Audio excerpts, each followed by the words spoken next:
शिवाय नमः। திருச்சிற்றம்பலம்। अनेक दृष्टिकों से नवीन तिरुमुறை कार्यक्रम में आपका हार्दिक स्वागत है। ये कार्यक्रम सिंगापुर नमतमर ऊरन अनुसंधान केंद्र के द्वारा आयोजित किया गया है। तिरुमुறை तमिल वेद होते हैं। तमिल संतों ने शिव जी के ऊपर भक्ति भाव से जो कविताएं किए हैं उनकी संकटन को तिरुमुறை कहते हैं। तिरुमुறை कुल मिला के 12 होते हैं। आज नवीन तिरुमुறை के ऊपर हिंदी में प्रवचन देने के लिए हमारे साथ हैं कुमारी दीप्ति शर्मा जी। तिरुमुறை होते क्या हैं, इनके मुख्य संत लोग कौन थे और खासतौर पर वे कैसे सिद्ध पुरुष थे जिन्होंने नवीन तिरुमुறை की पदिकों की रचना की थी।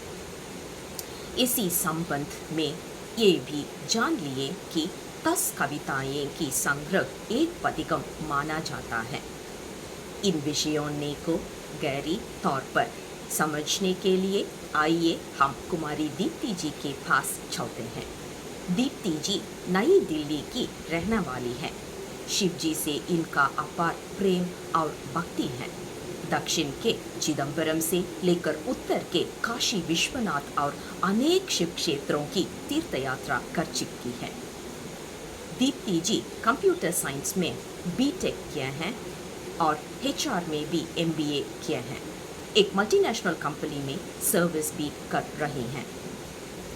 बिना देरी अभी मंच को हम दीप्ति जी के पास सौंपते हैं। धन्यवाद। तिरुचित्रंबलम। नमस्कारम। आज का हमारा शीर्षक है 12 तिरुमुறை का अवलोकन, जिसका खासकर हम नवे तिरुमुறை के बारे में वार्तालाप करेंगे।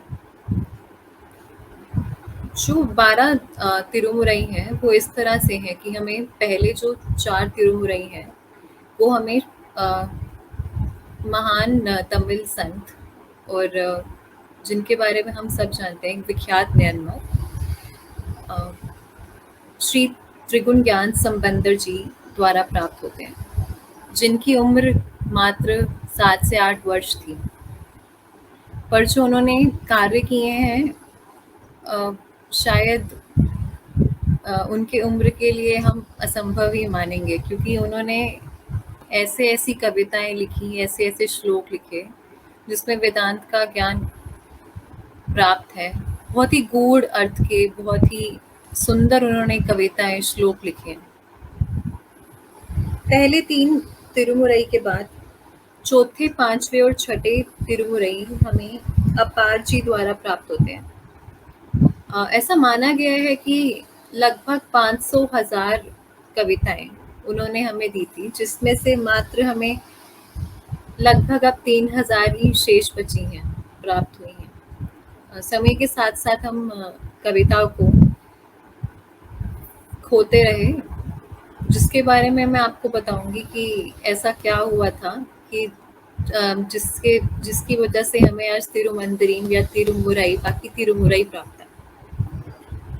7वां तिरुमुறை श्री सुंदरर जी द्वारा लिखा गया है, जिसमें लगभग 100 पदिकम है और 1026 श्लोक या कविताएं हैं। 8वां तिरुमुறை, जिसे हम तिरुवासकम भी कहते हैं, वो हमें श्री माणिक्य वासकर जी द्वारा प्राप्त होता है। इसमें यह भी एक दिलचस्प और खास बात है कि जिन्होंने इसे लिखा है वो और कोई नहीं, प्रभु श्री महादेव ही हैं। ऐसा माना जाता है कि माणिक्य वासकर जी ज्ञान से वो सोचते थे और प्रभु श्री महादेव जी उसे लिखते थे। तिरुवासकम में लगभग हमारे पास 51 पदिकम है, जिसमें 400 कविताएं पाई जाती हैं। नवे तिरुमुறை, जो कि हमारा आज का मेन टॉपिक है, उसमें नो सिद्धार्थ ने ये लिखा है, जिसमें 29 पदिकम है। ये कहने को सबसे लघु तिरुमुरई है, बट जो इसमें हमें ज्ञान प्राप्त होता है वो एक सागर समान है। जो 10वां तिरुमुरई है वो है तिरुमंदिरी। ये तिरुमूलर जी द्वारा लिखा गया है। इसमें लगभग 3000 कविताएं और श्लोक हैं। ये तिरुमुरई का अपने आप में हमें बहुत ज्ञान देता है। इसमें योगा भी है, मंत्र है, यंत्र है, तंत्र है, वेदांत का भी कुछ ज्ञान हमें यहाँ मिलता है। तो इस तिरुमुरई में अपने आप में काफी सारा ज्ञान है, इसलिए इसमें 3000 श्लोक हैं।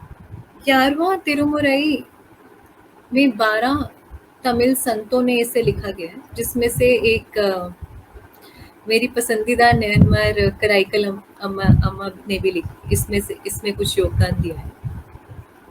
12वां तिरुमुरई एक कथा के समान है। इसमें जितने भी नयनमार हुए हैं, 63 नयनमार, मतलब कि 63 नयनमार्स का इसमें जो भी उन्होंने काम किया, जो भी उनकी कथा थी, उन्होंने कैसे अपना जीवन व्यापन किया, उसके बारे में हमें जानकारी मिलती है, जिससे हमें ये भी जानकारी मिलती है कि हमें अपना जीवन कैसे व्यापन करना चाहिए। तो ये होते हैं बहुत ही लघु अवलोकन कि 12 तिरुमुरई है क्या। एक कथा विख्यात है कि हमें तिरुमुरई मिले कैसे, और ऐसा क्यों है कि इतने सारे महान संतों द्वारा हमें अब मात्र कुछ 8000 कविताएं ही शेष हमारे पास क्यों बची हैं। ऐसा माना जाता है कि पहले तिरुमुरई इतना लघु नहीं था, इसमें लगभग 100,000 कविताएं थी, पर अभी जो हमारे पास प्राप्त है वो 8000 के आसपास ही है। तो आखिरकार ऐसा हुआ क्यों, और हमें 8000 प्राप्त हुए कैसे। एक समय की बात है जब राजराज चोला जी का शासन था तमिलनाडु क्षेत्र पे। तो ये तो जगत व्याप्त है कि वो शिव जी के कितने बड़े माने हुए भक्त, उनके दादा परदादा सब शैविज्म फॉलो करते थे, और राजराज चोला जी द्वारा भी काफी विख्यात मंदिर जैसे बृहदेश्वरा टेम्पल ये सब बनाए गए हैं। तो राजराज चोला जी एक बार एक मंदिर जाते हैं, और उन्हें एक बहुत ही सुंदर ध्वनि सुनाई देती है एक बालक की, जो कि तेवरम का गान कर रहे होते हैं। वो उससे इतने प्रभावित होते हैं कि वो उस बालक से जाके पूछते हैं कि इतनी सुंदर कविता तो मैंने कभी सुनी नहीं, आपने ये कहाँ से सुनी, और इसका स्तोत्र क्या है। तो बालक तेवारम के बारे में बताते हैं, और वो बोलते हैं कि मेरे जो पिता हैं वो तेवारम का गान करते हैं। तो राजराज चोला जी उनके पिता से मिलने जाते हैं। उनके पिता बताते हैं कि वो पूरा खोजते हैं पूरे तमिलनाडु क्षेत्र में, और फिर उन्हें पता चलता है कि चिदम्बरम मंदिर में एक कमरे में, जो कि हमेशा बंद रहता है, उसमें एक किताब है जिसके बारे में बहुत कम लोग ही जानते हैं। उसमें ये तेवारम के गीत हैं और उनका गान है। तो राजराज चोला जी अपनी पूरी शक्ति लगा देते हैं वहां तक पहुंचने में, लेकिन जब वो वहां पहुंचते हैं तो जो वहां के पंडित होते हैं मंदिर के नटराज में, कि वो उनको वहां पे भीतर जाने की आज्ञा नहीं देते। अब हमें ये काफी अचंभित लगेगा कि राजराज चोला जैसे महान शासक, जिनके पास तमिलनाडु ही नहीं, केरला, श्रीलंका, आंध्र प्रदेश के कुछ क्षेत्र, कर्नाटका के कुछ क्षेत्र भी थे, उनको एक पंडित ने क्यों रोका। वहां पे एक नियम था कि जब तक अप्पार जी, सुंदरर जी और त्रिगुण ज्ञान संबंधर जी तीनों साथ में प्रवेश नहीं करते, तब तक वो दरवाजा नहीं खुलेगा। जो कि देखा जाए तो थोड़ा असंभव भी है, क्योंकि अपार जी, ज्ञान संबंधर जी, सुंदरर जी तीनों अलग अलग समय में रहते थे, और अब वो समय बीत चुका था।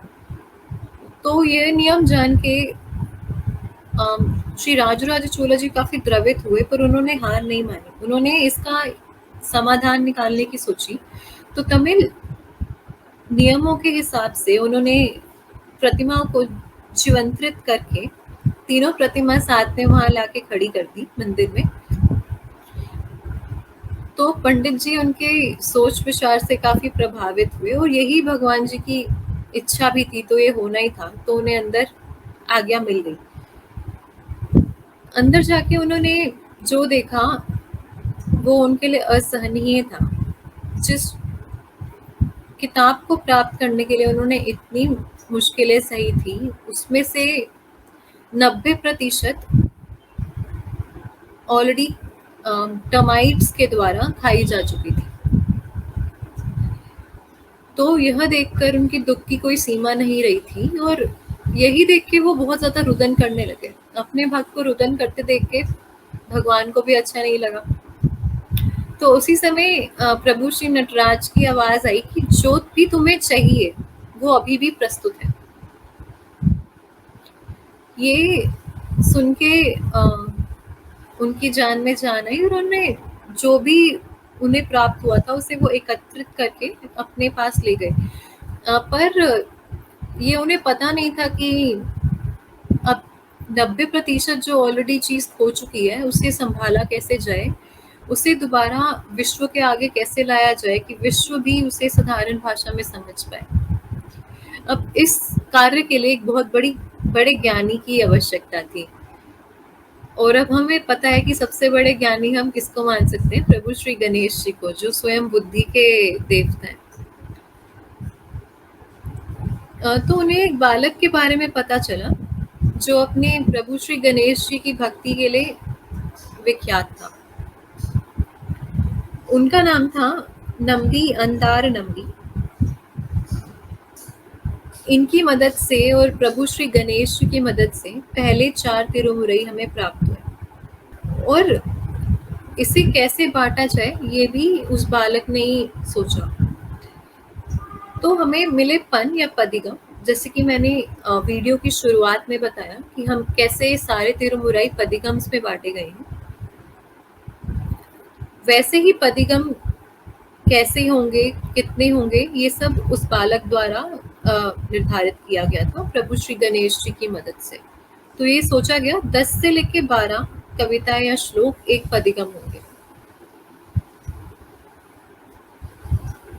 तो यह होती है कि हमें तिरुमुरई प्राप्त कैसे हुआ, और हमारे जो 12 तिरुमुरई हैं वो है क्या। वैसे तो ये ऐसा सागर है जो कि एक वीडियो में जिस पे प्रकाश डालना संभव नहीं है, पर मुझे लगता है एक बूंद शायद यहाँ छुई होगी। ऐसी विशेष बातें जो मुझे लगी, जो मुझे यहाँ बोलनी चाहिए, वो ये है कि संबंदर जी ने क्रिया मार्ग का चुनाव किया। उनको भगवान महादेव जी ऐसे लगे कि एक पिता हूँ, जिसमें 50% सेवा थी और 50% आत्मावलोकन। इनके तिरुमुरई में हमें वेदांत के मार्ग में, ज्ञान में, हमारी आत्मशुद्धि में, या जो हमें विश्व में आगे बढ़ने के लिए चाहिए, गाड़ी, बंगला, कुछ भी, वो सब प्राप्त होता है।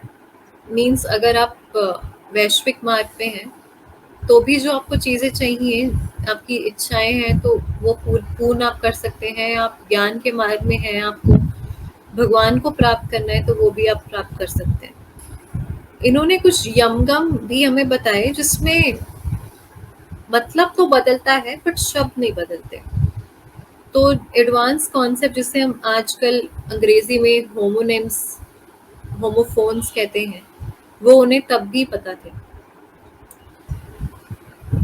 अपार जी अपनी 52 साल की उम्र तक एक जैनिज्म का पालन करते थे, पर उनकी बहन की मदद से और प्रभु श्री महादेव जी की कृपा से वो वापस से तमिल शैविज्म में आए, और 80 साल की से ज्यादा की उम्र तक वो उन्होंने इस पे काम किया। और जैसे कि मैंने पहले बताया, उन्होंने 30 वर्षों में 500,000 से ज्यादा श्लोक हमारी मदद के लिए लिखे थे। सुंदरर जी, जिन्हें नंबी आरूरर जी भी कहते हैं, उन्होंने सातवां तिरुमुराई लिखा था। इसमें उनकी कथा कुछ इस तरह है कि वो एक ब्राह्मण घर में पैदा हुए, बट वो इतने सुंदर थे कि वहाँ के जो राजा थे उनको वो बहुत ही आकर्षक लगे और उन्होंने उनको गोद ले लिया। तो उन्होंने जितने भी ब्राह्मण जीवन शैली है वो भी ली और वो राजकुमारों की तरह भी वो रहे। तो वो प्रभु श्री महादेव जी को एक मित्र की तरह मानते थे। जैसे कि हम मित्रों से कभी हम परफ्यूम मांगते हैं या सनग्लासेस मांगते हैं, वो ऐसी कुछ बातें उन्होंने अपने तिरुमुराई में लिखी हैं, जो कि काफी दिलचस्पी है। और इससे ये पता चलता है कि हम भगवान से कैसे एक पर्सनल रिश्ता हम जोड़ सकते हैं, कि हमें भगवान को एक बहुत कुछ बड़ा है हमें प्राप्त नहीं हो सकते, वो हम उनसे बात नहीं कर सकते जैसे हम आपस में बात करते हैं। ये हमारी जो मन से ये दुविधा दूर होती है। ये पता चलता है कि हम भगवान को बहुत अपना एक मित्र के बराबर भी मान सकते हैं। तिरुवास्कम जी माणिक्य वासकर जी ने लिखी है। माणिक्य वासकर जी प्रभु श्री महादेव को एक गुरु के रूप में मानते थे। उन्होंने ज्ञान का या वेदांत का मार्ग चुना था और ऐसा जैसे कि पहले मैंने बताया, माना जाता है कि ये किताब स्वयं प्रभु श्री महादेव जी के हाथों द्वारा लिखी गई है और माना जाता है इसमें प्रेम का भाव प्रकट होता है। तमिल में ये भी मानना है कि जो तिरुवासकम से नहीं पिघला वो किसी और चीज से पिघल नहीं सकता। तो ऐसा माना जाता है अगर तिरुवासकम हम प्रभु श्री महादेव के सामने अगर गाएंगे तो वो भी अवश्य पिघलेंगे। अब आता है नवा तिरुमुरई, जिसके बारे में मुझे विशेषकर बात करनी है। नवे तिरुमुरई में नो सिद्धार्थ, जैसे कि नाम है नवा तिरुमुरई, वैसे ही नो सिद्धार्थ ने इसे लिखा है। इसमें 29 पदिगम है लगभग, जिसमें से कुछ पदिगम एक दो कुछ पदिगम सब नो सिद्धार्थ ने लिखे। 29 पदिगम में 301 कविताएं या श्लोक हैं, जिसमें से 29 पदिगम में से 28 गान के हैं और एक फल्लांड है। फल्लांड सेंधनर जी ने लिखा है। इसमें ये है कि प्रभु श्री महादेव जी की प्रशंसा का ये गीत है, जो हमारे देश की सीमाओं से भी बाहर जा चुका है। फल्लांड जहाँ पे दूसरे हिंदू रहते हैं, जैसे कि थाईलैंड, श्रीलंका, यहाँ पे भी विख्यात है।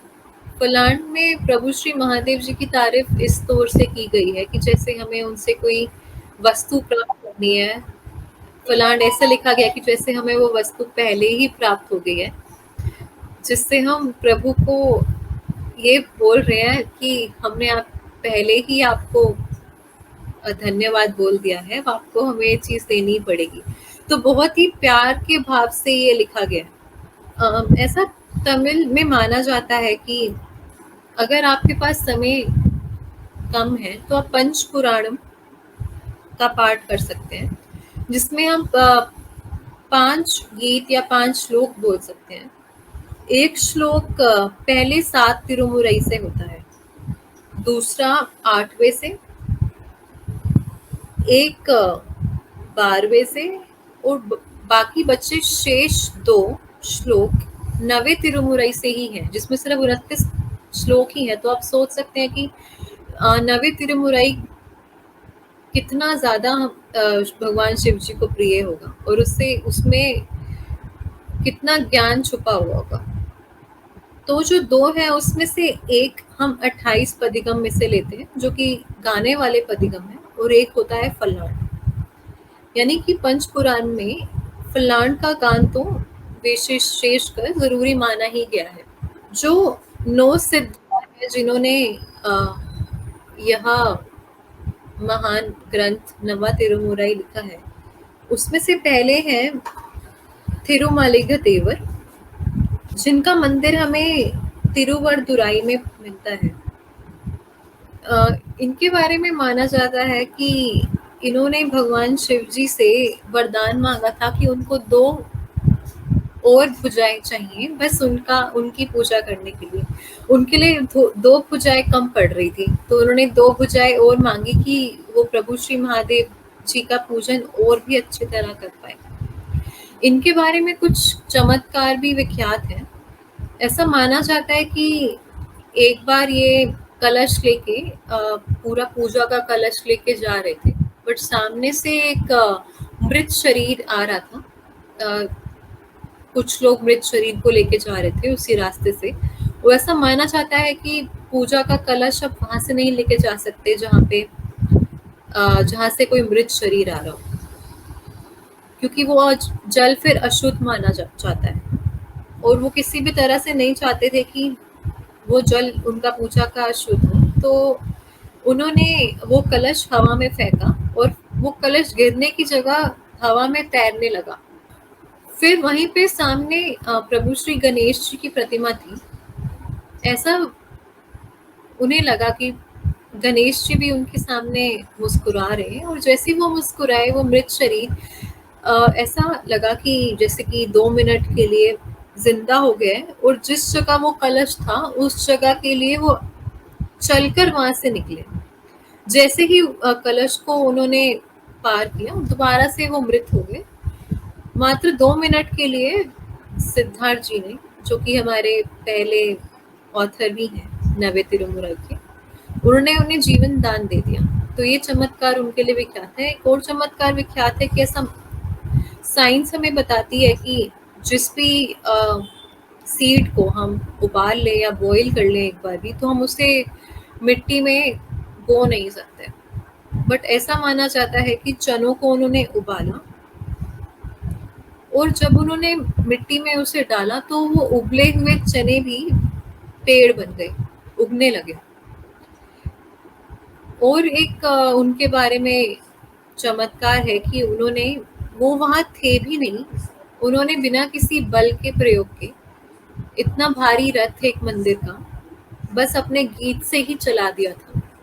तो उन्होंने हमें 4 पदिगम दिए हैं, और ये चारों पदिगम प्रभु श्री चिदम्बरम यानी कि स्पेस एलिमेंट लिंगम बेसिकली प्रभु श्री नटराज के लिए है। दूसरे जो हमारे ऑथर हैं वो है सेंधनर जी। सेंधनर जी की एक तमिल संत पट्टीनदार के फाइनेंशियर थे।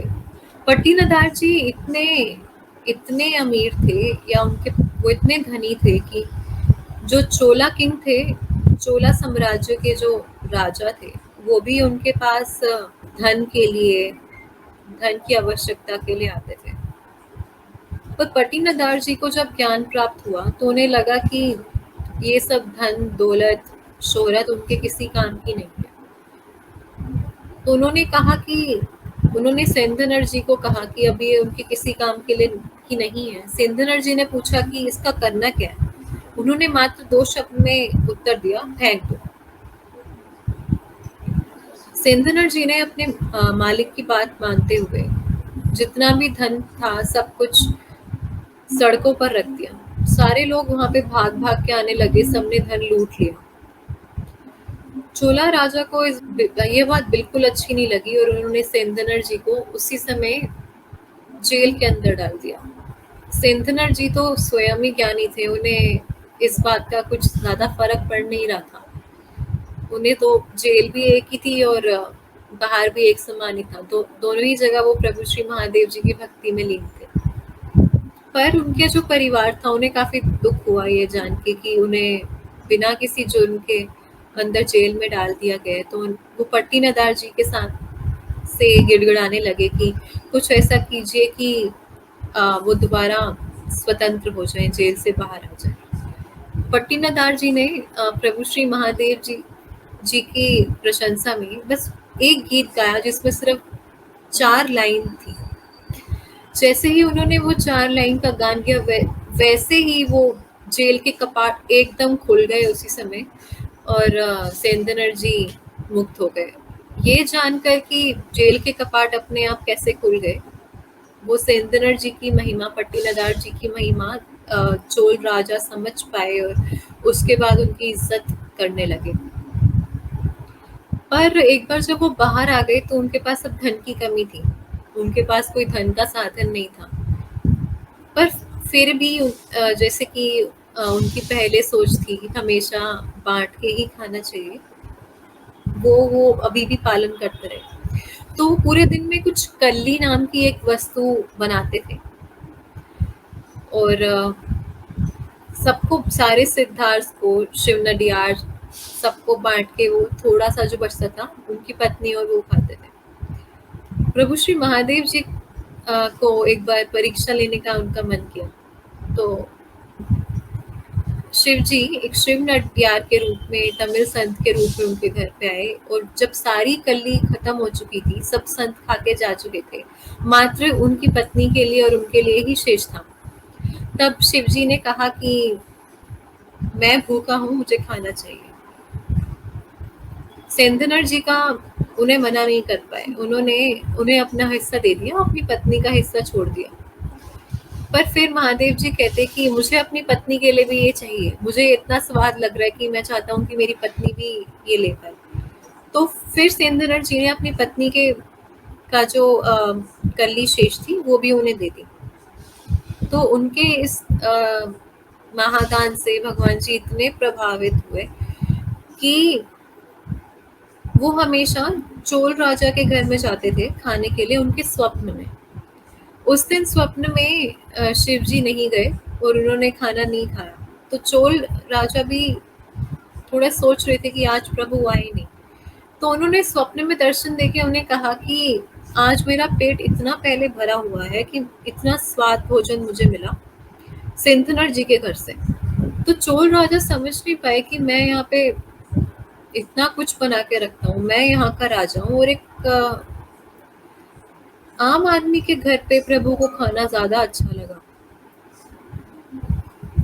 तो उन्होंने पता लगाया कि ऐसा हुआ क्या है, तो उन्हें पता चला कि चिदम्बरम नटराज मंदिर में हर जगह कल्ली कल्ली है। बल्कि प्रभु के नटराज स्वरूप में भी उनके मुख से थोड़ी कल्ली आ रही थी बाहर, जैसे कि सबको वो बता रहे हो कि मैंने कल्ली का सेवन किया है और वो वाकई में बहुत ही प्रसन्न थे वो भोजन लेकर। इसके बाद सेंतनर जी पूरे तमिलनाडु क्षेत्र में काफी विख्यात हो गए और काफी पूजनीय हो गए। उन्होंने हमें 4 पदिगम दिए हैं, जिसमें से 3 पदिगम तो 28 पदिगम में से एक है और एक पल्लांड है। जो हमारे तीसरे ऑथर है वो श्री राजराज चोला जी के गुरु भी थे, वो है करूवर तेवर जी। इन्होंने हमें 10 पदिगम दिए हैं। ऐसा माना जाता है कि ये तिरुनेलवेली से थे और इनके भी कुछ चमत्कार हमें पता है। इनमें इनका एक चमत्कार है कि ये तिरुनेलवेली मंदिर, जो कि काफी विख्यात शिव जी का मंदिर है तमिलनाडु में, वहां पे गए। इन्होंने अंदर जाके पूछा कि भगवान क्या आप अंदर हैं? वहां से कोई आवाज नहीं है और आती भी नहीं है। हम जब भी मंदिर जाते हैं हम कभी नहीं भगवान से पूछते कि आप अंदर हैं या नहीं, हम ये मान लेते हैं बस कि प्रभु वहां अंदर होंगे। पर करूर तेवर जी ने जाके वहां पूछा और उन्हें कोई उत्तर नहीं मिला। इससे वो क्रोधित हो गए और उन्होंने कह दिया कि यहाँ तो भगवान है ही नहीं, यहाँ पे मेरा क्या काम। यह कहते ही वो मंदिर से बाहर चले गए और वो जैसे ही उन्होंने एक कदम मंदिर के बाहर रखा, वो मंदिर नष्ट हो गया।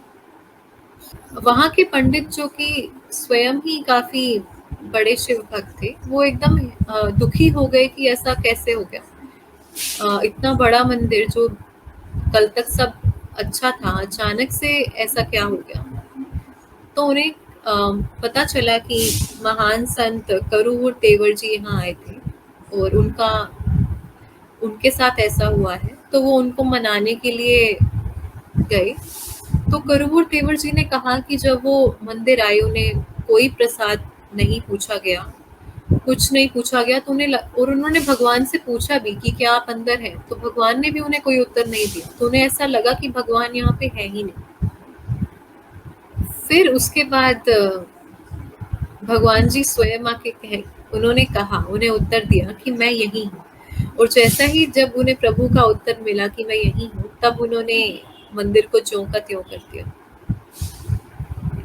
दूसरा करिश्मा उनका में ये पता चलता है कि राजराज चोला जी श्रीलंका क्षेत्र में गए, वहां पे उन्हें प्रभु बुद्ध की बहुत ही बड़ी प्रतिमा दिखी और हमें जैसे पता है कि वो कितने बड़े शिव भक्त थे, तो उन्हें मन किया कि ऐसा ही कुछ विशाल प्रतिमा या विशाल शिवलिंग हो, वह भी शिव जी के लिए कुछ करे तमिलनाडु क्षेत्र में।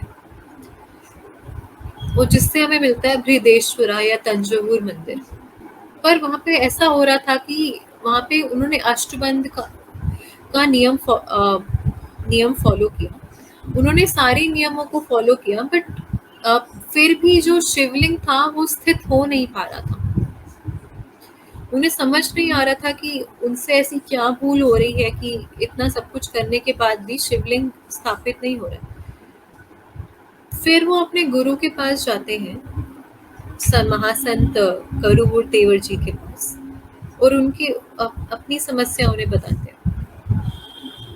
गुरु अपने शिष्य को संतावना देते हैं कि चिंता की कोई आवश्यकता नहीं है। वो उस समय पान खा रहे होते हैं। वो क्या करते हैं कि वो पान खाते खाते थोड़ा सा एक थूक देते हैं उस घोल में, उस अष्टबंध में, और वो कहते हैं कि अब तुम लेके जाओ इस अष्टबंध को, और मेरा विश्वास है कि शिवलिंग इस पे अब जरूर स्थित हो जाए। और हैरानगी से जैसे ही शिवलिंग को वो छूते ही है, कुछ दम नहीं लगाते, बस छूते ही है अष्टबंध पे वो स्थित हो जाता है। तो ये कुछ महान करिश्मा या चमत्कार हमें महान संत करुवुर तेवर जी के बारे में पता चलता है। 10 पदिगम उन्होंने दिए हैं। एक पदिगम काफी उसमें दिलचस्प है, जिसमें वो यह बोल रहे हैं कि जितना प्रेम हम कोई भी वस्तु या प्राणी से करते हैं, हम में से 90% या 95% ऐसे लोग हैं जो अभी भी सृष्टि की चाहतों से जुड़े हुए हैं। हमें कुछ ना कुछ चाहिए होता है हमेशा, हमारी इच्छाएं कभी खत्म नहीं होती। तो वैसे ही जैसी हमारी कोई इच्छा है किसी भी वस्तु या प्राणी से हम प्रेम करते हैं, उसका 1,00,000वां भाग भी अगर हम प्रभु श्री महादेव जी को प्रेम दें, वो भी उनके लिए पर्याप्त है, ऐसा उस पदिगम में कहा गया है। तो इससे पता चलता है कि हमें कितना ज्यादा प्यार भगवान जी को कर देना चाहिए कि वो हमारे थोड़े से प्यार से ही इतने खुश हैं। 1,00,000वें भाग से हम सोच सकते हैं। जो चौथे ऑथर हैं नवे तिरुमुराई के, वो हैं पुंतुरथी नंबी कदानंबी। ये भी चोल राजा थे। राजराज चोला के ये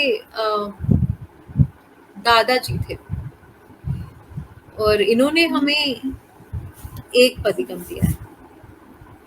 5वें जो हमारे ऑथर थे वो थे कंदार अदीर करार।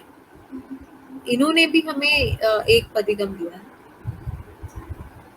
हमारे छठे ऑथर या लेखक सिद्धार है, वो है विनाटू अधिकल। इन्होंने हमें एक पदिगम दिया है, और ये पदिगम ऐसा है जैसे कि मानो कि मैं और भगवान शिव वार्तालाप कर रहे हैं। ये पदिगम एक वार्तालाप के स्वरूप में हमें मिलता है। जैसे कि सुंदरर जी द्वारा ये प्रमाणित किया गया था कि हम भगवान को अपना समझ सकते हैं, मित्र समझ सकते हैं, उनसे वार्तालाप कर सकते हैं, उनके पास जाके अपने प्रश्नों का उत्तर प्राप्त कर सकते हैं। वैसा ही हमें इस पदिगम से भी पता चलता है कि स्वयं यहाँ पे विनातु अधिकल जी स्वयं शिव जी से वार्तालाप कर रहे हैं और अपने प्रश्नों का उत्तर प्राप्त कर रहे हैं। हमारे 7वें और 8वें लेखक विष्णु जी या पांडुरंग जी के फॉलोअर थे। शिव जी ने उन्हें इतना प्रभावित किया कि उन्होंने भी हमें 3 पदिगम दिए हैं। हमारे जो 7वें ऑथर हैं, लेखक है, उनका नाम है थिरुवली अमुधनार जी।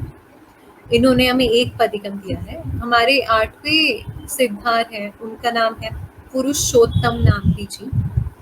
इन्होंने हमें 2 पदिगम दिए हैं, जिसमें से जो प्रभु श्री नटराज जी के लिए है, ये पदिगम ऐसे हैं कि जैसे कि प्रभु श्री नटराज जी के स्वरूप की वो प्रशंसा कर रहे हो।